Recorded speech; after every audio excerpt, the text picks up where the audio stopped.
Hello friend, সবাই কেমন আছো? তো আমি টিনা দেব। তো রোজ তো তোমরা দেখো আমি কাজে যাই, তো আজকে কাজে যাইনি। তো এই দেখো আজকের ওয়েদারটা কেমন। আমি যখন সকাল সকাল টাইমটা উঠেছিলাম তখন পুরো মেঘলা আকাশ ছিল, তো এখন তো ভালোই রোদ্দুর উঠে গেছে। তো আমি কিন্তু মেঘের জন্যই কাজে গেলাম না, তারপর দেখছি রোদ্দুর উঠে গেছে। এটা কেমন চিটিং হলো বলো? তো যাই হোক, আফটার রোদ তো উঠলো, রোদ্দুর না উঠলে কিন্তু ভালোও লাগে না। তো বললাম ছুটির দিনে একটু কাজ করি। কাজ বলতে একটু ঘরের নিজের আর কি সে যত্ন পড়ান। তো নেল পালিশ ছিল ঘরে, তো সেটাকে আমি ভালো করে পরে নিচ্ছি, কারণ নেল পালিশ সেভাবে পড়াই হয় না আমার। মানে একদম মানে নিজের প্রতি মানে সেভাবে টেক কেয়ার করাই হচ্ছে না। তো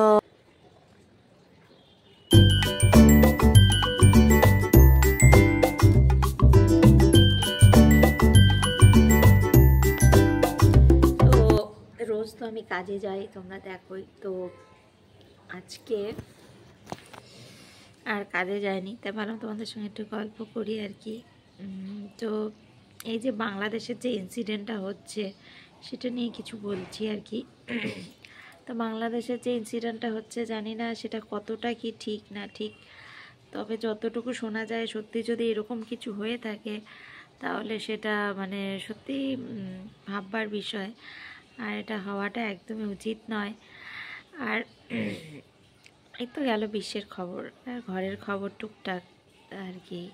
তো কাজে যায়নি আজকে, সারাটা দিন একটু রেস্ট করে শুয়ে বসে ঘরের মধ্যেই আর কি কাটাবো। হ্যাঁ, ঘরে তো অ্যাকচুয়ালি থাকা হয় না, তো সেই জন্য আর কি গেলাম না। আবার না গেলেও মিস করছি কাজটা। ওখানে থাকলে তখন বসে থাকতাম কাজেই। তো চলো ঠিক আছে, দেখতে থাকো। তো শীতকাল মুখটা খুব টানছে, তো সেই জন্য ঘরের মধ্যে এই পন্ডস ক্রিমটা ছিল, তো ভাবলাম এটা একটু লাগিয়ে নিই, মুখটা যখন এতই টানছে।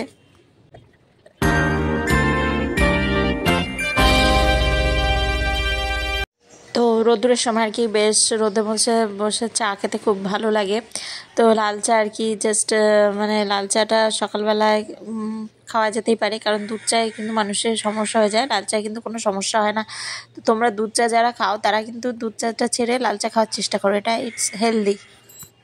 এই কথা বলতে আমি কিন্তু অনেকদিন পরেই চা খাচ্ছি, কারণ যেহেতু আমি সকালে উঠে কাজে চলে যেতাম, তো ওখানে আমি চাটা সেভাবে চায়ের ব্যবস্থা ছিল না, ওরা টিফিন দিত অন্য কিছু। আমার যে দেখছো ওই গাছটা কিন্তু আগে প্রচুর ফুল হতো, সাদা ফুল। এখন দেখছি যে ফুল এই সময় কি হয় না নাকি আমি জানি না ঠিক, কিন্তু গাছে কোনো ফুল সেরকমভাবে দেখছি না, গাছে কেন হয় না ফুল ফোটেনি। আর এই গাছগুলো কিন্তু মানি প্ল্যান্ট, তোমরা সবাই চেনো। তো এই গাছটা আমার খুব শখের একটা প্রিয় গাছ। এই গাছগুলো দেখলে কিন্তু আলাদা একটা এনার্জেটিক ফিল করবে। আমার ইচ্ছা আছে আরও কটা গাছ এনে আর কি লাগানোর। আমি হাজব্যান্ডকে অনেকদিন ধরে বলছি, কিন্তু ও জানি না কেন সময়ের অভাবে নাকি। আমি ভাত খেয়ে নিয়েছি আজকে। দেখো আমি ভাত খাচ্ছিল, এটাকে বলে পুঁই পিটুলি আর কি। তোমরা কারা কারা চেনো আমি জানি না। পুঁই পিটুলি, এটার মধ্যে মাছের মাথা পড়েছে। আর আজকে রান্না হয়েছে আজকে ইলিশ মাছ। তো পুঁই পিটুলি, ইলিশ মাছ, ডাল আর সঙ্গে চাটনি থাকলে আরও জমে যেত। যেহেতু আমাদের রান্না মাসি করে, তো উনি করতে চাননি, তো সেই জন্য আর কি। তো আমি এই দেখো আমি চাদর গায়ে দিয়েছি। তো চাদর দিয়ে গায়ে দিয়ে কিন্তু খাওয়া খুব অসুবিধা হয়ে যায়, কারণ আমি চাদর পরে কাজ করতেই পারি না। তো আমাকে চাদরটা মনে হচ্ছে খুলেই নিতে হবে।